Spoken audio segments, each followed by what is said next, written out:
여러분 안녕하세요. 만나서 반갑습니다. 한국사 강사 정하연입니다. 자, 우리 이번 시간에는요. 바로 개화 정책의 추진과 반발로 가보도록 하겠는데요. 자, 우리가 이 시기에 열심히 개화 정책 추진하지만 그에 반대하는 사람들도 있습니다. 각각의 세력의 인물들 좀 잘 구분해 주셔야 돼요. 오늘 사람 너무 많이 나와서 힘들 수 있는데요. 자꾸 보면 익숙해집니다. 예, 중요한 인물들이에요. 꼭 기억해 주시길 바라겠고요. 그리고 시기별로 구분을 잘 해주셔야 돼요. 시기별로 사건들이 있는데 그 사건들을 중심으로 이해하시면 어렵지 않습니다. 같이 한번 정리해 보도록 할게요.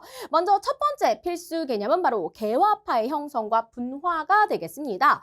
자, 여기 개화파 같은 경우에는 초기에 어디서부터 등장을 한 것이냐? 18세기 말에 북학파에서부터 와요. 북학 뭐예요? 우리가 청나라를 좀 보고 배우자였었죠. 사실 우리는 청나라 별로 좋아하지 않았습니다. 왜냐하면 우리가 청과 그 병자호란을 겪은 다음에 굴욕적인 강화를 맺고 우리가 군신관계에 맺었기 때문에 사실 원래는 청나라를 죽이자 막 그래서 우리가 북벌운동 이런 거 했는데 안 되죠. 청나라 이만큼 성장할 때 우리 이만큼이죠. 그죠? 결국에는 이제 우리가 청나라를 인정하고 그들을 좀 이제 배우자라는 입장들 그들이 바로 누구냐면 홍대용 박지원, 박제가 같은 인물들이 되겠습니다. 우리가 이제 뭐 상공업을 중시하는 실학자들이라고도 불러주는데요. 이들을 우리가 북학파, 북쪽을 배우자라는 인물들로도 얘기를 하고 있습니다. 서양의 이런 멋진 기술들을 좀 받아들이고 과학기술 이런 것들 우리 수레라던가 이런 것들도 받아들여야 된다 주장했던 인물들이죠. 여기서부터 시작한 게 사실은 이제 개화 세력이라고 생각해 주시면 되겠습니다.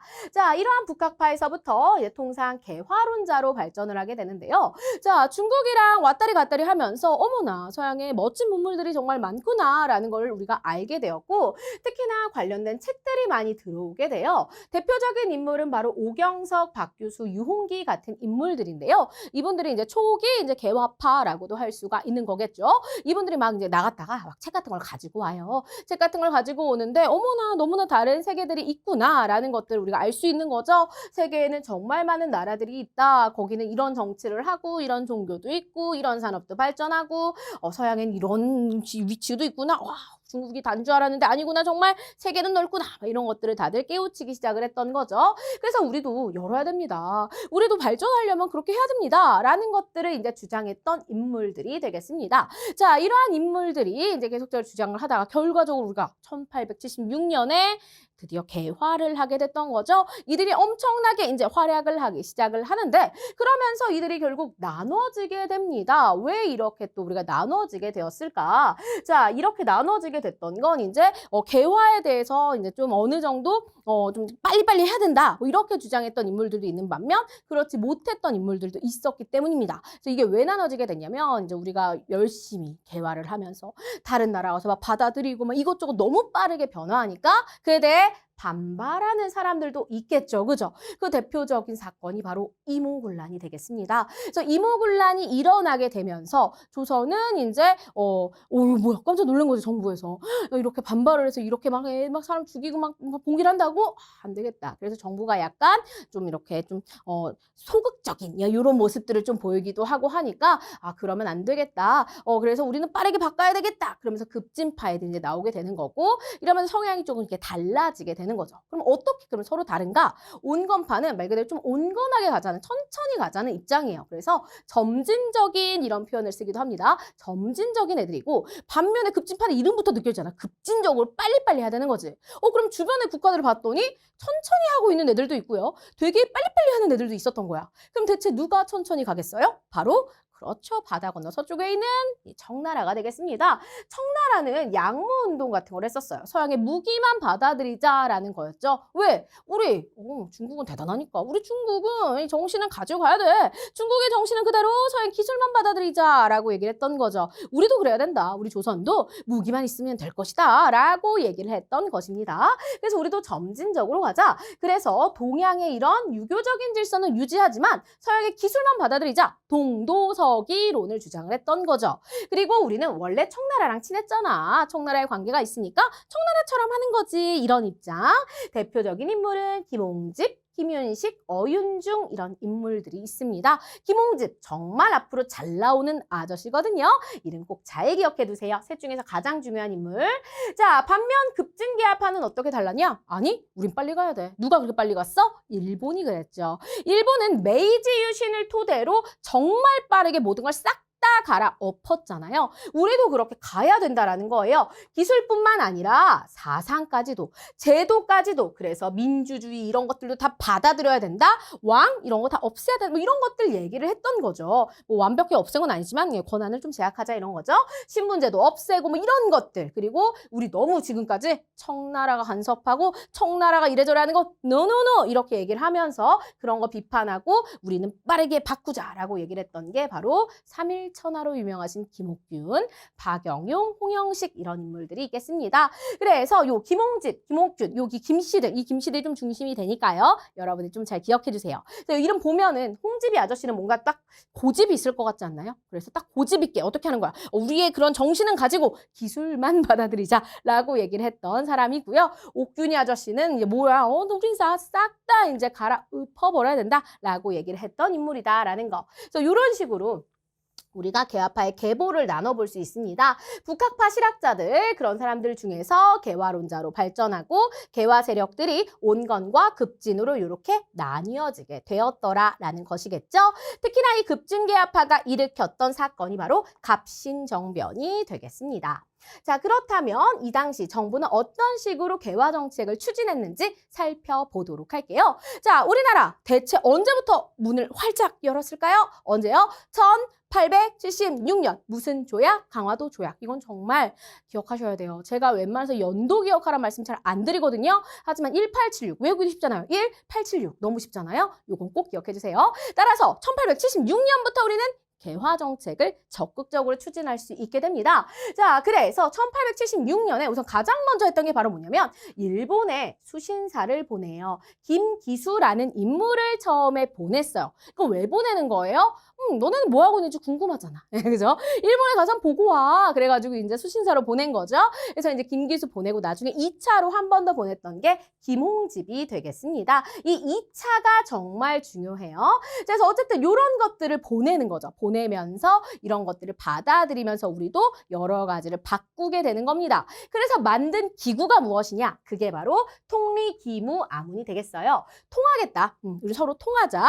그리고 우리의 여러 가지 뭐 기기며 문물 이런 것들을 좀 바꿔보자라는 게 바로 통리기무아문입니다. 뒤에 이 아문은 무슨 기구, 지금으로 치면 무슨 부 같은 거예요. 그래서 통리기무아문이라는 걸 만들고 개화를 열심히 추진해보자라고 얘기를 하죠.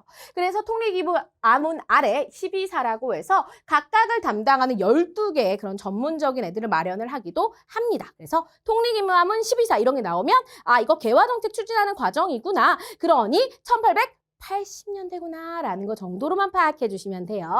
자, 그 다음 군사제도를 개편합니다. 이게 큰 사건 중에 하나죠.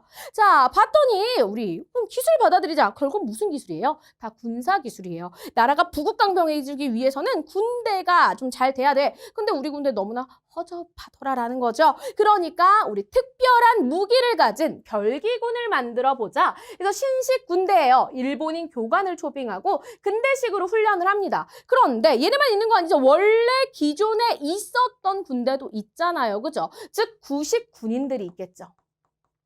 구식 군인들은 그럼 이 시기에 뭐였다? 완전 찬밥 신세였더라라는 거죠. 결국 이 별기군과의 구식군대와의 그런 대립으로 인해서 일어난 사건, 그게 바로 이모군란이 되겠습니다. 그래서 이 시기에 이런 개화와 관련한 사건, 크게 보자면 이모군란과 갑신정변이 있는데요. 정말 잘 기억해 두셔야 되겠습니다.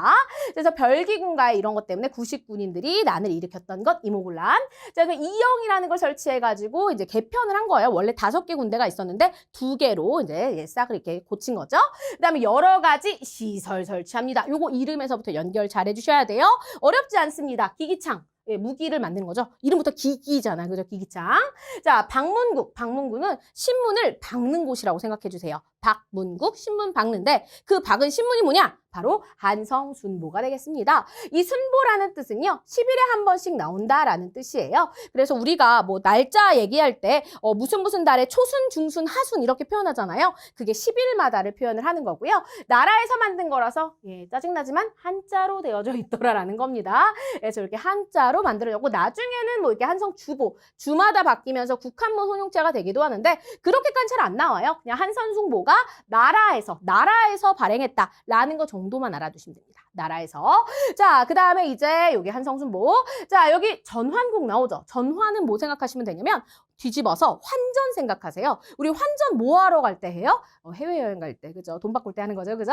그래서 돈과 관련된 화폐를 발행하는 기관이구나라는 거 기억해 주시고요. 그 다음에 우정총국, 우정국이라고도 하는데요. 우정국이 뭐냐면 너와 나의 그런 우정, 프렌드십 이런 건 아니고 여기서 말하는 우정국은 이제 우편과 관련된 사무를 담당하는 곳입니다. 이 우정국도 은근 중요한 게 갑신정변이 바로 이 우정총국 처음 문 여는 날에 시작했던 사건이라서 그래서 우정국이 잘 운영은 되지 않았습니다. 어쨌든 만들어졌다가 바로 없어졌다가 또 나중에 또 등장을 하게 되는데 어쨌든 이런 우정국 이런 것들을 다 마련했더라라는 거죠. 근대식으로 이렇게 다 바꾼 거예요. 무기, 뭐 신문도 발행해, 그 다음에 이렇게 화폐도 발행해, 그 다음에 우편 사무도 이런 것들, 그래서 서로 연락망 이런 것도 중요하니까 이런 시설들이 만들어지기도 했더라라는 것이고요. 이런 것들을 하기 위해서 우리는 서양의 여러 국가에다가 이런 사절단들을 파견을 합니다. 가장 먼저 기본적으로 보낸 건 아까 일본에 보냈던 수신사가 되겠죠, 그죠? 그래서 수일이로 기억해 주시면 돼요.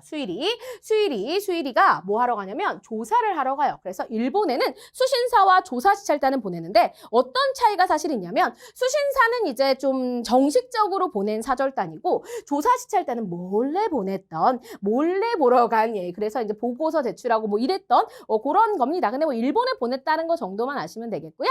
그다음에 일본에만 보내지 않겠죠. 또 어디도 보내냐면 영청이, 그래서 청나라에도 보냅니다. 그래서 청나라에 이런 무기 개조법 이런 것 때문에 파견을 했던 거라서 기기창 마련하고요. 자, 그런데 결국 돈 없어서 빨리 오긴 했지만 그리고 나서 기기창 설치를 하고 요 대표적인 인물이 사실 김윤식인데요. 되게 잘 나오진 않습니다. 근데 그냥 뭐 청나라의 영선사 요 정도는 꼭 기억해 두셔야 되겠죠?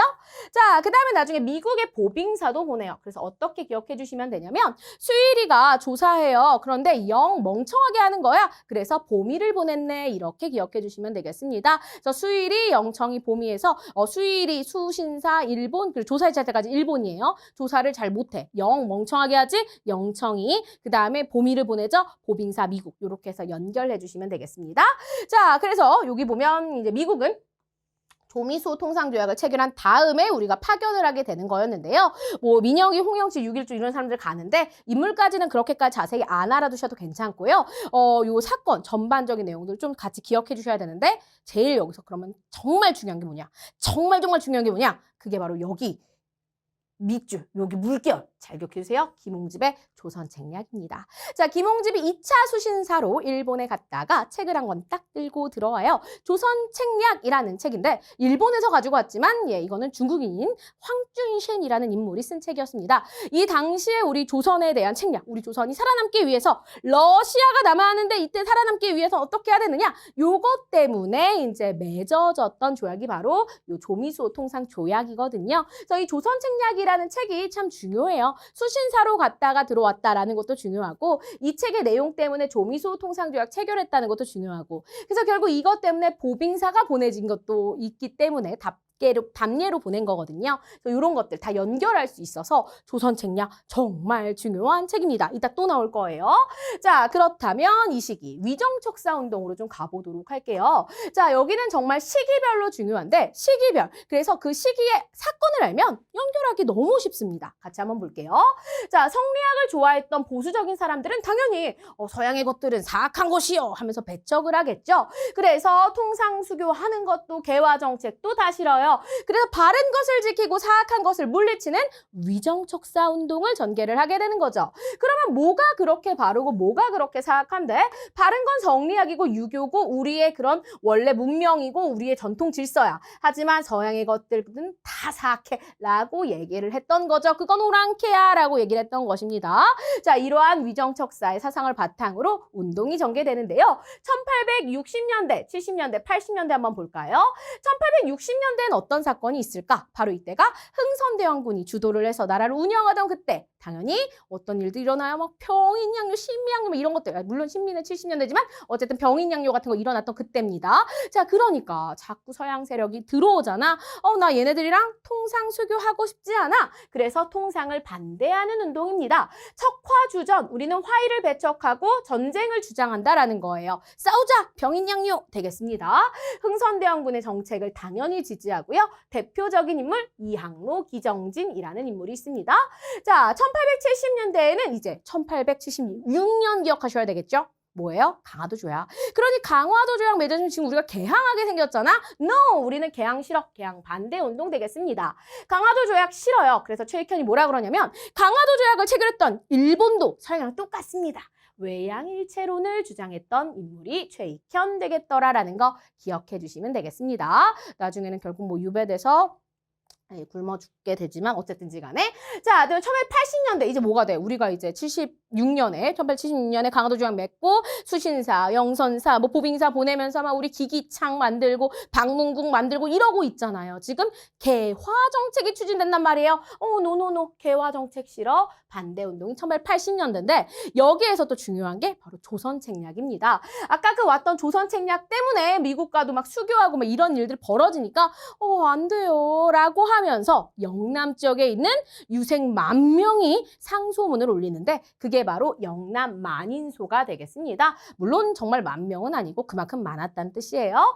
자, 이 만손, 이름부터가 만손이잖아. 그럼 10,000명을 모았어, 만손이가. 그래서 만 이렇게 만인소로 연결해 주시면 되겠습니다.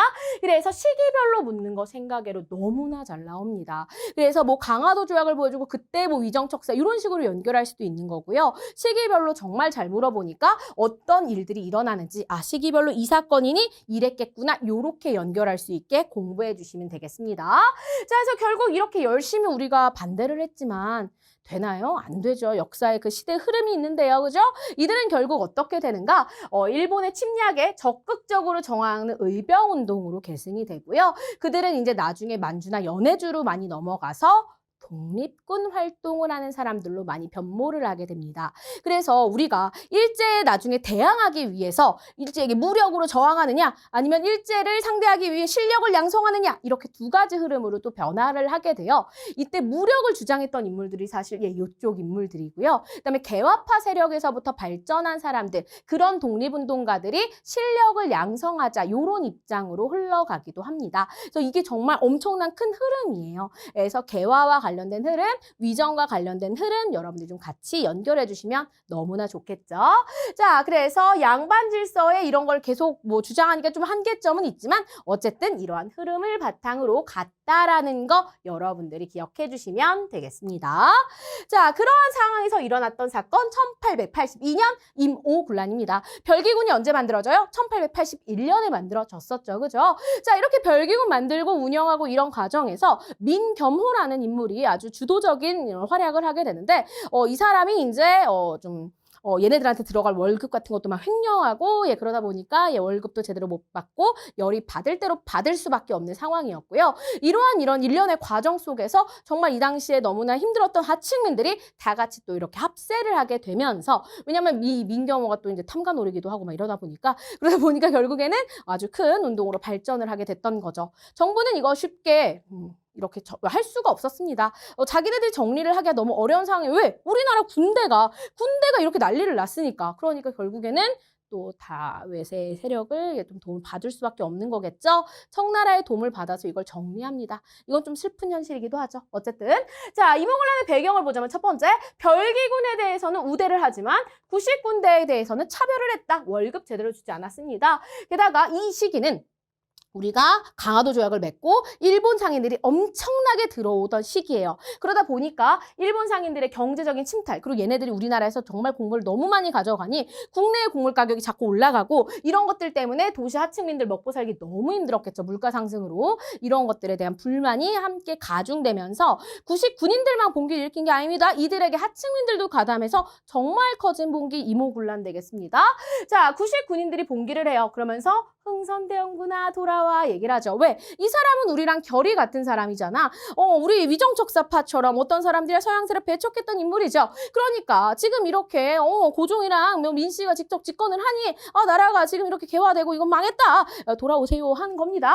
그래가지고 이제 지지 요청을 하고 민씨 정권들을 막 다 죽이는 거죠. 그래서 막 민겸호 이런 사람 죽입니다. 그래서 요 전개도에 보시면 민겸호의 집 여기 군란의 폭발집 이렇게 나오잖아요. 그죠? 요런 거 나오면 이모군란이구나 라는 것도 알 수가 있는 거예요. 거기에 도시 빈민들까지 합세돼서 민씨 세력을 축출하고 흥선대원군이 재집권을 하기도 하죠. 그래서 개화 정책이 잠깐 중단되고 다시 오군영이 부활되는 모습도 보입니다. 그런데 그렇다고 민씨가 어이구 나 지금 이렇게 도망가서 가만히 있어야 된다 아니겠죠. 다시 또 우리가 나라를 장악하려면 도움을 받아야 되겠구나. 그래서 청나라한테 도움을 요청해서 결국 흥선대원군이 청으로 납치되면서 재집권하고 그렇게 이모군란은 아쉽게도 마무리가 되고 맙니다. 그리고 이 과정에서 정말 많은 일본인들이 죽어요. 왜냐하면 별기군의 고관들 이런 사람들이 일본 사람들이잖아. 우리가 또 일본 그런데 당연히 또 습격을 했고 이랬기 때문에 그래서 결국에는 이러한 일들 때문에 이제 우리가 일본 애들에게 많은 혜택을 주는 조약을 맺을 수밖에 없었죠. 그 첫 번째 조약이 바로 제물포 조약이 되겠습니다. 일본 공사관에다가 경비병을 주둔할 수 있도록 허용해주고요. 얘네들 사람 죽고 했으니까 배상금 지불합니다.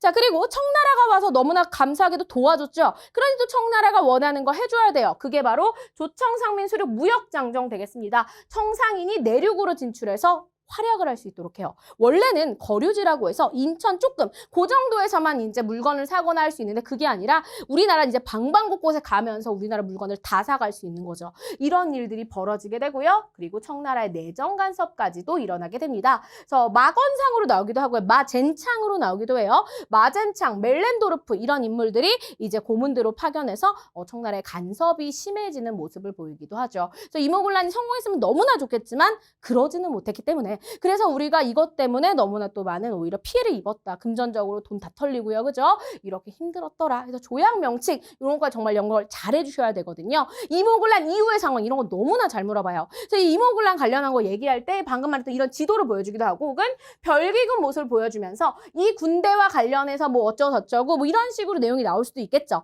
따라서 이모군란은 정말 너무너무 중요. 진짜 잘 기억해 주셔야 되겠습니다. 특히나 나중에 우리가 갑신정변 배울 건데 갑신정변에도 또 조약이 나온단 말이에요. 각각의 조약들을 좀 잘 구분을 해주셔야 되거든요. 그래서 이모군란 같은 경우에는 뭐 이런 식으로 뭐 제임스 뭐 이렇게 기억을 해주셔도 돼요. 근데 저는 주로 사실 제임스보다는 그냥 이모군란이 실패해서 참 재수없다 그냥 이렇게 그냥 기억하고 있거든요. 그래서 이모군란 실패해서 재수없네 제물포 조약 그리고 조청상민 수륙 무역 장정 이런 식으로 연결해 주시면 되겠습니다. 그래서 전반적으로 오늘은 개화파가 어떤 흐름으로 갔는지 그리고 이제 그러한 과정에서 그 개화에 반대했던 위정들이 있었죠. 그죠?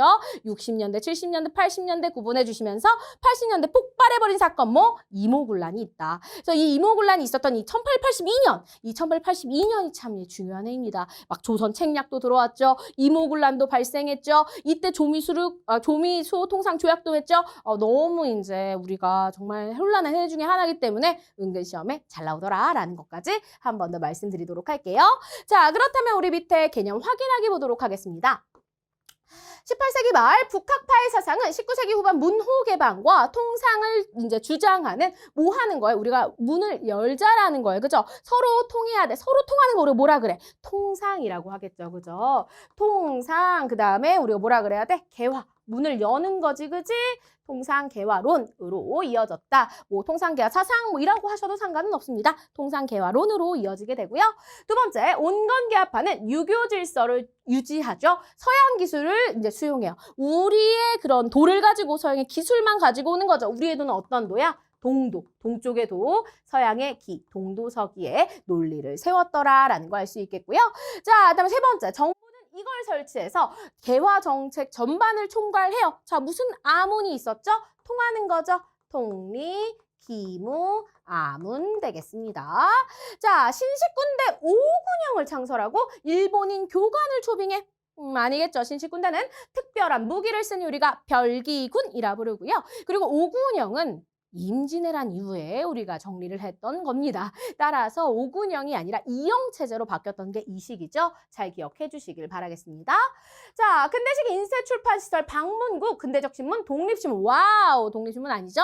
한성, 순보 되겠습니다. 열흘에 한 번 한자로 나왔고요. 독립신문은 최초의 근대적 민간신문입니다. 서재필 박사가 이제 이렇게 발행을 했죠. 정부의 지원을 받아서. 자, 영선사는 청해 근대적 무기 제조법, 군사훈련법 습득하기 위해 파견되고 그러니까 나중에 뭘 만들어? 기기창을 설치하는 걸 주도하죠. 김윤식이라는 인물인데 뭐 인물까지는 꼭 기억하진 않으셔도 됩니다. 자, 1860년대 척화 주전호는 강화도에 반대, 강화도는 1876년이잖아요. 아니죠, 그죠? 이때 우리가 이제 병인 양요 같은 거 일어나고 통상수교에 거부하는 그런 정책을 이제 지지하면서 만들어졌더라. 따라서 X로 가주셔야 되겠죠? 강화도에 이제 조약 체결에 반대했던 거는 우리가 이제 개항 반대 운동 1870년대 되겠습니다. 자, 위정척사 운동은 이후 일본의 침략에 적극 저항하는 어떤 의병 저항해 누구한테? 일본한테 의로운 병사들이죠. 항일 의병 운동으로 계승이 되고요. 자, 이모군란으로 일본과 배상금 지불, 그다음에 공사관 경비를 위해서 이러한 내용을 담은. 그래서 우리가 뭐 한 거야? 그치? 일본에게 재물을 바쳤네. 그래서 재물포 조약 기억해 주시면 되겠습니다. 사실 인천 제물포에서 맺어서 그렇고요. 네.